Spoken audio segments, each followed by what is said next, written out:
Assalamualaikum warahmatullahi wabarakatuh. Salam guru hebat.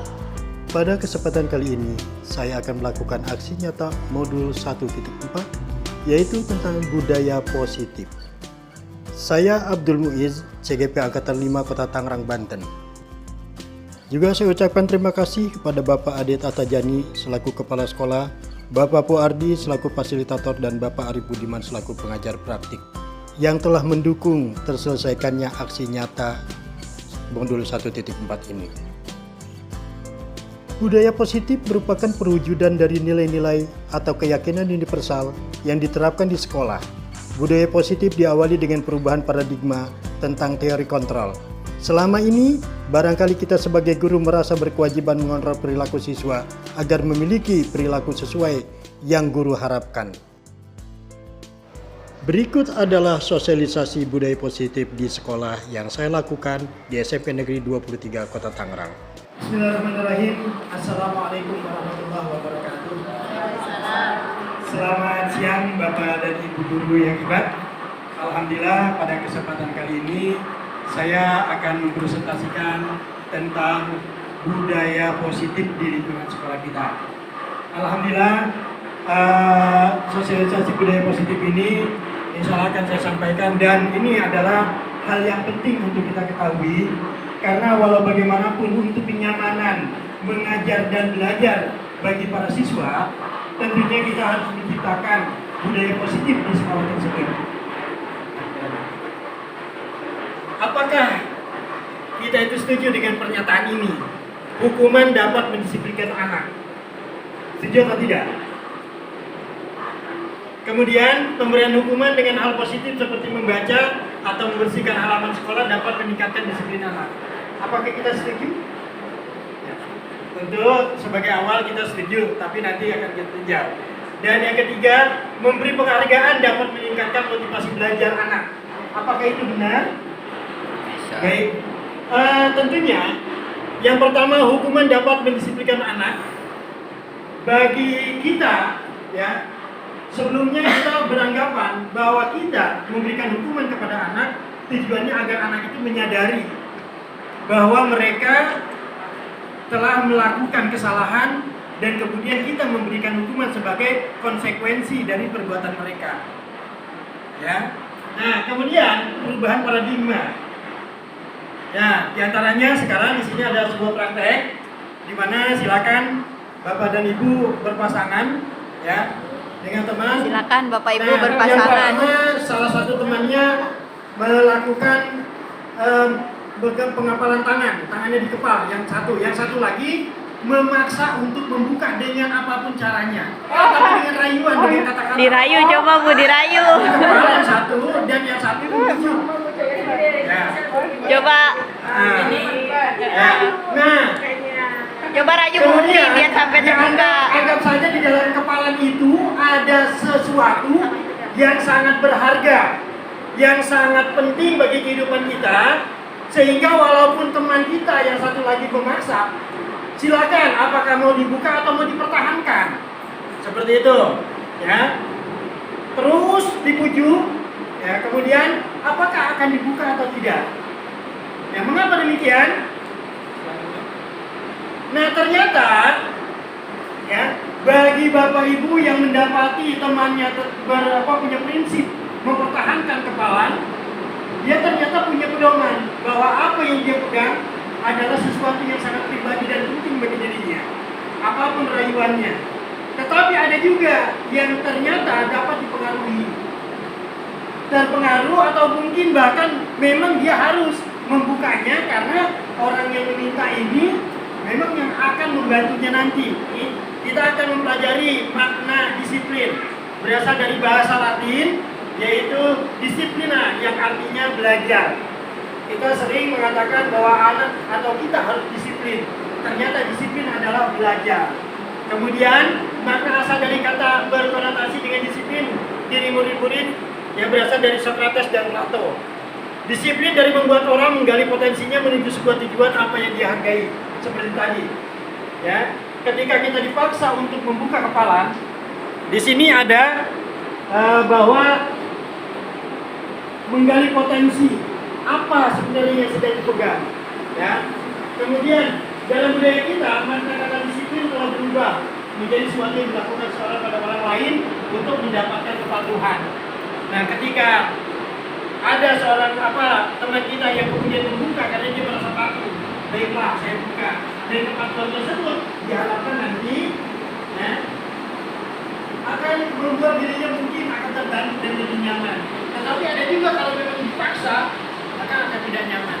Kita kembali kepada hukuman tadi. Sebenarnya kita menginginkan seorang anak menjadi disiplin, menjadi baik. Tapi ternyata dengan hukuman dia merasa terpaksa. Dan terkadang dia merasa tersiksa dengan hukuman tersebut. Bukan malah dia akan kembali menjadi disiplin, tapi dia malah mempunyai rasa dendam dengan yang memberi hukuman. Nah, nilai-nilai kebajikan universal, ya, setiap pelaku perbuatan memiliki suatu tujuan. Kemudian dengan mengaitkan nilai kebajikan yang dilakukan seseorang, maka motivasi prinsipnya akan terbangun sehingga menggerakkan motivasi dalam untuk mencapai tujuan mulia yang diinginkan menurut Diana dosen. Kemudian nilai-nilai kebajikan yang ingin dicapai oleh setiap anak Indonesia kita kenal dengan profil pelajar Pancasila. Kemudian sekarang teori motivasi perilaku manusia. Untuk menghindari ketidaknyamanan hukuman, apa yang akan terjadi apabila saya tidak melakukannya? Ini merupakan motivasi dari luar. Ya. Jadi seorang anak akan bertanya pada dirinya apabila dia melakukan sesuatu, ya, apa yang akan terjadi? Berarti karena ada masukan dari luar. Apakah itu karena ada hukuman, ada konsekuensi dan lain sebagainya. Kemudian mendapatkan imbalan dari orang lain. Apa yang akan saya dapatkan apabila saya melakukannya? Ini biasanya karena diberi hadiah. Ini juga sama eksternal. Dan yang paling bagus adalah untuk menghargai diri sendiri. Itu datang dari dalam diri sendiri. Saya akan menjadi orang seperti apa bila saya melakukannya. Itu termasuk motivasi internal. Disinilah yang menjadi tujuan disiplin positif. Kemudian merdeka menurut Jajar Dewantara, merdeka itu artinya tidak hanya terlepas dari perintah, tetapi juga cakap buat memerintah diri sendiri. Nah, ternyata kita ingin maju, kita ingin disiplin, harus datang dari diri sendiri. Kemudian apa itu restitusi? Restitusi adalah proses penciptaan kondisi bagi murid untuk memperbaiki kesalahan mereka, sehingga mereka bisa kembali pada kelompok mereka dengan karakter yang lebih kuat. Sebenarnya saya ada video yang sudah saya buat tentang penerapan segitiga restitusi.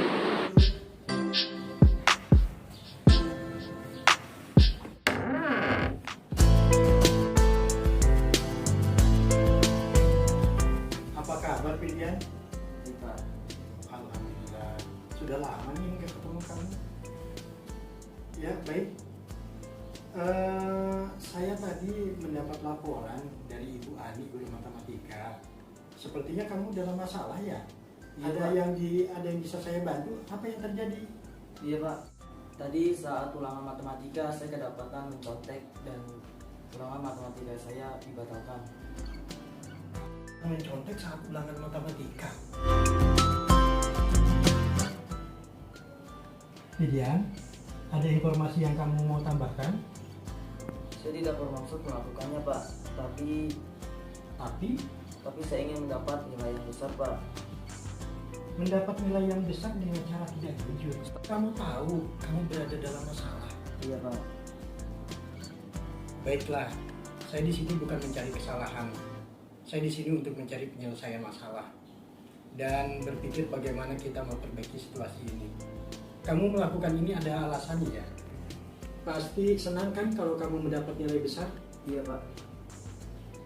Sekarang mari kita bicara tentang keyakinan kelas dan keyakinan sekolah kita.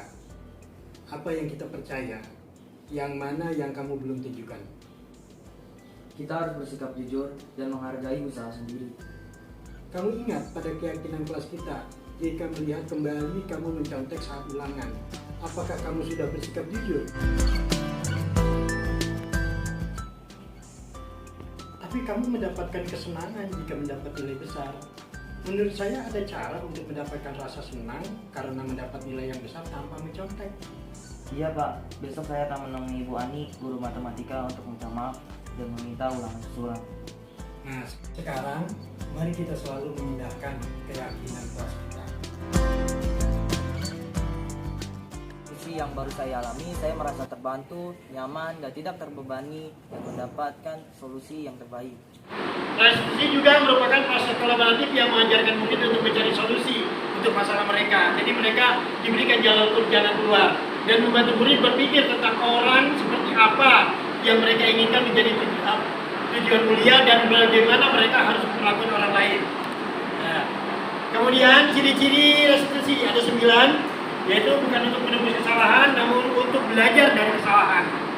Jadi ketika seorang anak melakukan kesalahan, bukan berarti mereka itu harus menebus dari kesalahannya, tetapi mereka belajar untuk memperbaiki dari kesalahan tersebut, memperbaiki hubungan dengan orang lain yang dia lakukan kesalahannya, dia memperbaiki hubungannya. Kemudian tawaran, bukan paksaan. Si anak ditawarkan untuk mencari solusi dari masalah tersebut. Kemudian restitusi menuntut untuk melihat ke dalam diri, bukan untuk menyalahkan, tetapi melihat. Karena di dalam restitusi mereka juga akan diajarkan tentang bagaimana kebutuhan dasar mereka sehingga mereka melakukan hal tersebut. Selanjutnya restitusi mencari kebutuhan dasar. Tadi kemudian restitusi diri adalah cara yang paling baik. Restitusi fokus pada karakter bukan tindakan. Jadi pada karakter anak. Kalau memang anak seperti demikian, oh berarti karakternya sudah demikian, dan kita sebagai guru hanya tinggal menuntun mereka untuk menuju yang lebih baik bagi si anak tersebut. Kemudian restitusi fokus pada solusi, bukan pada menangani atau membela yang satu dengan yang lain. Restitusi mengembalikan murid yang berbuat salah. Kemudian keyakinan kelas atau kesepakatan kelas. Mengapa tidak peraturan? Selama ini yang ada peraturan. Mengapa tidak peraturan? Mengapa harus keyakinan kelas atau kesepakatan kelas? Karena di sini mengapa kita memiliki peraturan harus menggunakan helm bila mengendarai kendaraan bermotor? Biasanya kita menganggap menggunakan helm karena takut ditilang, takut polisi, ya kan? Bukan karena kita sadar dengan menggunakan helm kita menjadi selamat. Kemudian mengapa kita memiliki peraturan 3M? Menggunakan masker, mencuci tangan, dan menjaga jarak 1,5 meter. Kalau coba kita ganti sekarang dengan bicara dengan kebajikan, ya, dengan kalimat positifnya, bahwa kita melaksanakan 3M karena menjaga kesehatan, bukan karena kita takut tertular. Nah, seperti itu. Kemudian mengapa kita memiliki peraturan harus datang tepat waktu pada saat mengikuti pelatihan? Biasanya kan karena takut dihukum dan lain sebagainya. Coba kalau seandainya kita ganti kata-katanya, karena agar kita tidak terlambat dalam menerima materi dan lain sebagainya. Ini kita tinggal mengganti saja dari yang seharusnya kalimat pasif atau kalimat yang negatif yang banyak hal-hal kesalahan tersebut kita ganti dengan hal yang positif, sehingga yang muncul dalam diri ini niat untuk memperbaiki diri, bukan untuk mengikuti peraturan, bukan karena takut dihukum, tapi karena diri kita yang butuh seperti itu. Untuk mendukung motivasi intrinsik, kembali ke nilai-nilai keyakinan, lebih menggerakkan seseorang dibandingkan mengikuti serangkaian peraturan-peraturan. Nah, coba Bapak Ibu, antara yang sebelah kanan dengan yang sebelah kiri, mana di sana mana yang termasuk keyakinan keras dan mana yang peraturan? Ya, oke. Yang sebelah kanan, coba. Yang sebelah kanan lebih condong kepada datang tepat waktu dan mengucapkan salam, menjaga kebersihan sekolah. Ini lebih kepada peraturan, ya, lebih pada peraturan. Karena munculnya kata-kata tersebut biasanya, ya, oleh pihak tertentu saja, seperti guru yang membuat atau sekolah yang membuat. Siswa tidak tahu, tapi yang sebelah kiri kesepakatan kelas di sini ada, ya, semua terlibat. Kami guru dan murid, berarti semuanya terlibat. Yang saling menyayangi, kami murid yang semangat belajar, dan kami murid yang peduli dengan teman-teman. Yang sebelah sananya dia tercakup semua walaupun sedikit. Ini ciri dari bedanya peraturan dengan kesepakatan. Peraturan itu biasanya banyak, tapi kalau kesepakatan sedikit tapi mencakup keseluruhan. Next. Nah, di sini contohnya juga peraturan sebelah kanan dan sebelah kirinya keyakinan kelas. Dari kata-katanya jelas, di sebelah sana peraturan selalu kembalikan buku ke tempatnya. Ini seakan-akan ada paksaan harus mengembalikan buku ke tempatnya. Tetapi lihat, kalau keyakinan kelas cukup bertanggung jawab, titik. Bertanggung jawab berarti dia kalau habis menggunakan buku berarti harus mengembalikan ke tempatnya. Dilarang mengganggu orang lain. Itu kan larangan, jelas. Keyakinan itu cukup menghormati orang lain. Ya, tidak harus mengganggu, termasuk diantaranya memberi bantuan pada orang lain juga termasuk menghormati orang lain. Hadir di sekolah 15 menit. Kemudian keyakinan kelasnya menghormati orang lain dan berkomitmen. Dari komitmennya ini. Terus semuanya dari kata-katanya ini sudah dapat dijelaskan bahwa antara peraturan dan keyakinan jelas berbeda dari kalimatnya. Ada paksaan kalau di peraturan, tetapi kalau di keyakinan kelas muncul dari dalam diri sendiri.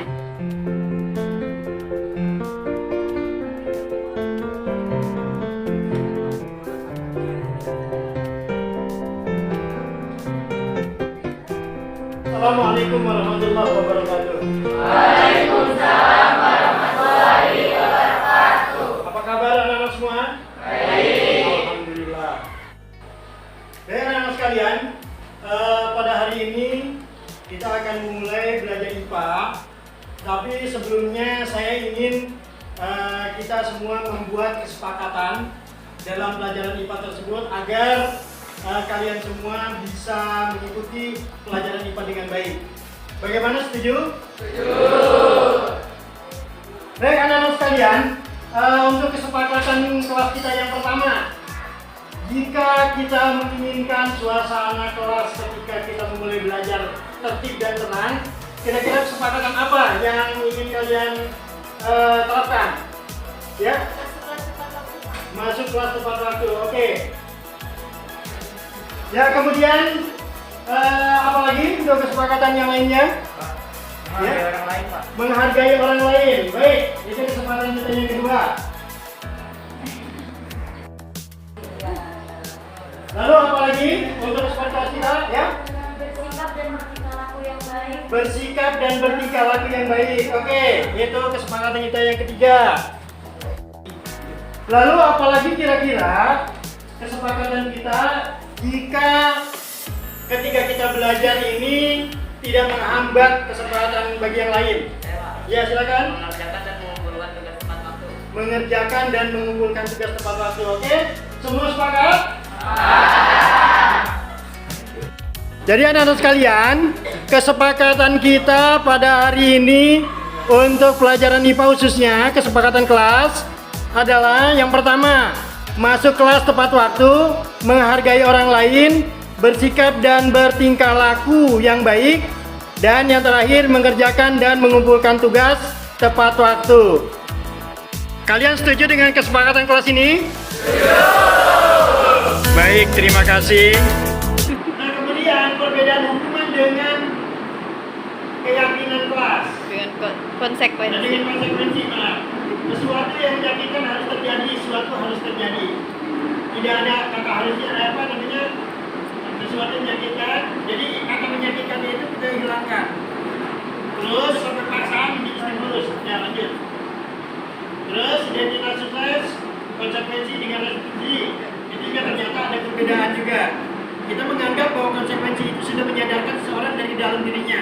Ternyata restitusi lebih menggali dari seorang siswa, dari kesalahan-kesalahannya, lebih menggali lagi dibandingkan dengan konsekuensi. Nah, kemudian 5 posisi kontrol. Ini yang sering kita lakukan. Yang pertama ada penghukum. Penghukum itu biasanya ya langsung menunjuk kesalahan-kesalahan siswa, ya kemudian memberikan hukuman. Bahkan terkadang dengan menghukum ini dapat menyakitkan. Kemudian membuat orang bersalah. Ini juga ya orang lain siswa langsung didis sehingga dia merasa bersalah. Ini kan kadang-kadang suka dia selain malu juga mempunyai rasa dendam juga. Wah, dibikin malu nih gitu. Kemudian dia jadikan sebagai teman. Nah, ini mulai agak melemah. Jadikan sebagai teman, tetapi dalam posisi tertentu ini terkadang siswa itu terkadang suka menganggap sama temen ini kadang-kadang gitu ya. Kemudian pemantau, hanya sebagai pemantau.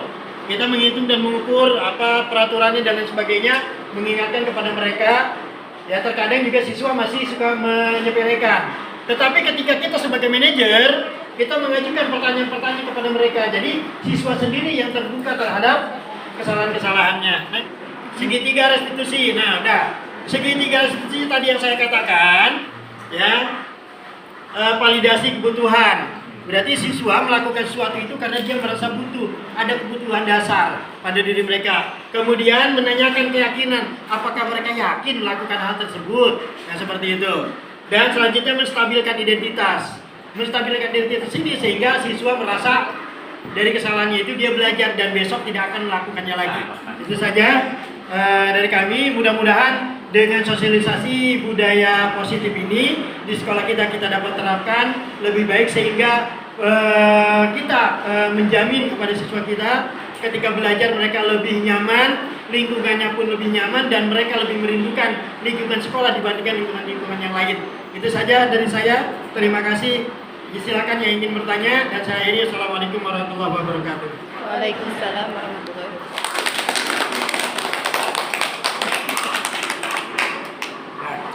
Setelah saya tadi mengikuti artinya tadi Pak Haji ya, penjelasan dari Pak Haji, saya semakin merasa bersalah.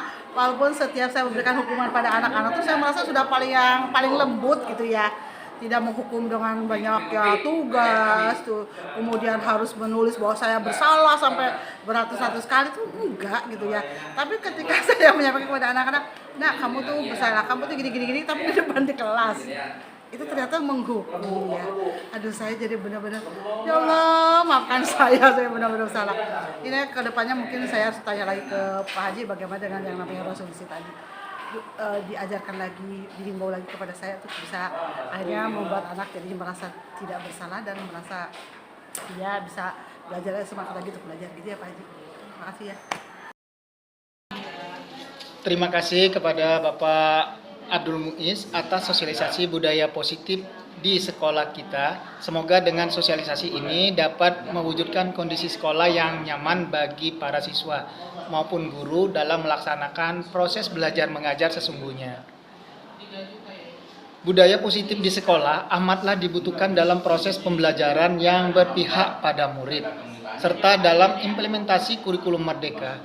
Semoga dengan adanya guru penggerak di SMP Negeri 23 Tangerang ini dapat membantu menggerakkan hal-hal positif di sekolah ini.